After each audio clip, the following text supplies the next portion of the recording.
తెలుసుకొని దేవుని ఆత్మచేత నింపబడి గుడ్డు వారికి చూపు, కుంటి వారికి నడక, తర్వాత బంధించబడిన వారికి విడుదల, నలిగిన వారికి ఆదరణ కలిగించుటకు ఒక మనిషిని ఇక్కడ పంపించి ఒక ఖాళీ పాత్రను పంపించి ఈ పాత్రను దేవుడు మహిమాత్మ చేత నింపుతున్నాడు అన్న.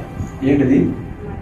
మహిమాత్మ చేత నింపుతున్నాడు అంటే ఈ లోకం నుంచి ప్రత్యేకించబడిన మనము మొట్టమొదట ఏం చేయాలి తెలుసా? దేవుని ఆత్మ కొరకు ప్రార్థన చేసుకోవాలి. దేని కొరకు? దేవుని ఆత్మ కొరకు ప్రార్థన చేసుకోవాలి. యేసు ప్రభు తన శిష్యులతో చెప్పాలి కదా, ఏమనంటే నేను వెళ్ళి మీకు ఆదరణకర్త ఆత్మను పంపిస్తాను, ఆయన మిమ్మల్ని సత్యంలో నుంచి సర్వసత్యంలో నడిపిస్తాడు, అయితే మీరు కనిపెట్టి ప్రార్థన చేయండి అంటాడు. అవునా? ప్రార్థన చేసినప్పుడు వారి మీదకి పరిశుద్ధాత్మ వస్తాడు. వచ్చిన తర్వాత ఆ శక్తిని పొందుకున్న వీళ్ళు దేవుని పని చేయటం ప్రారంభిస్తారు. అర్థమైందా?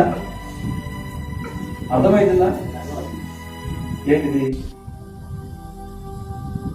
మొట్టమొదట ఒక ఖాళీ పాత్ర ఈ భూమి మీదకి పంపించబడింది. ఈ పాత్ర ఏం చేయాలంటే ఆత్మ చేత నింపబడాలి.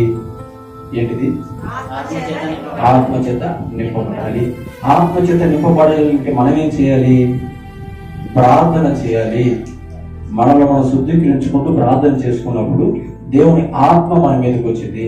దేవుని ఆత్మ మన మీదకి వచ్చినప్పుడు మనం ఏం చేస్తాం తెలుసా?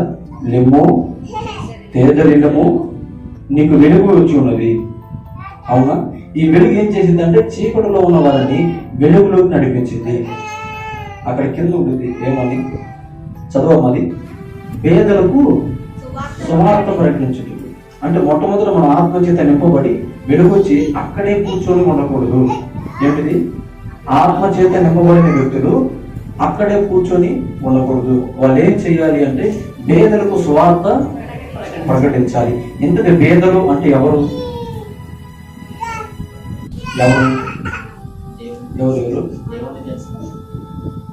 మనం కాదు. పేదలు అంటే తినటానికి, ఉండటానికి, కట్టుకోవడానికి లేని వాళ్ళేనా? వాళ్ళ గురించి చెప్తలేక అంటే ఆ పేదలు కాదు. ఎవరు ఈ పేదలు అంటే దేవుని తెలుసుకోలేక ఉన్న వాళ్ళు. ఎవరు? ఎస్, దేవుని తెలుసుకున్న వాళ్ళు శ్రీమంతులు, ధనవంతులు, వాళ్ళ భాగ్యం ఎంత గొప్పదో.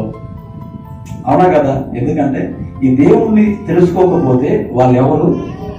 పేదలు. ఇప్పుడు డబ్బున్న వాళ్ళైనా సరే వాళ్ళకి అదంతా కూడా వ్యర్థమే. అవునా? ధనవంతుడు లాజరు ఉన్నాడు.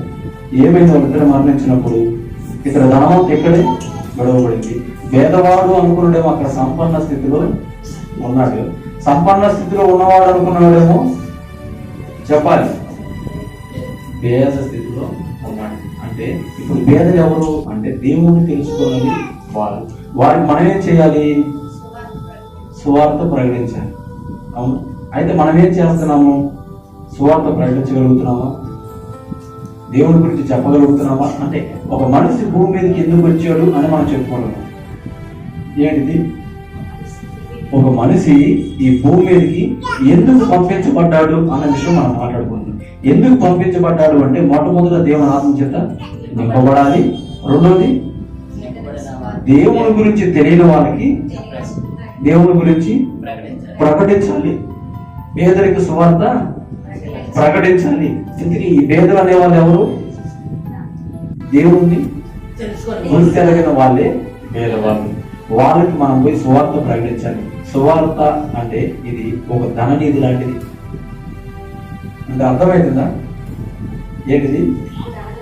నువ్వు 1 కోటి రూపాయలు ఆ వ్యక్తికి ఇస్తే ఆ 1 కోటి రూపాయలు ఇంకో మేడ మీద కట్టుకుని పాడైతాడు తప్పితే బాగుపడే అవకాశం అయితే లేదు. అదే దేవుని వాక్యమును దేవుని ఆ వ్యక్తికి నువ్వు పరిచయం చేస్తే అతడు బ్రతుకంతా కూడా మార్చబడిద్ది. అవునా? కాబట్టి మనం ఏం చేయాలి అంటే ఆ పేదవారికి అంటే దేవుడు అంటే తెలియని వారికి దేవుని సువార్తను ప్రకటించాలి.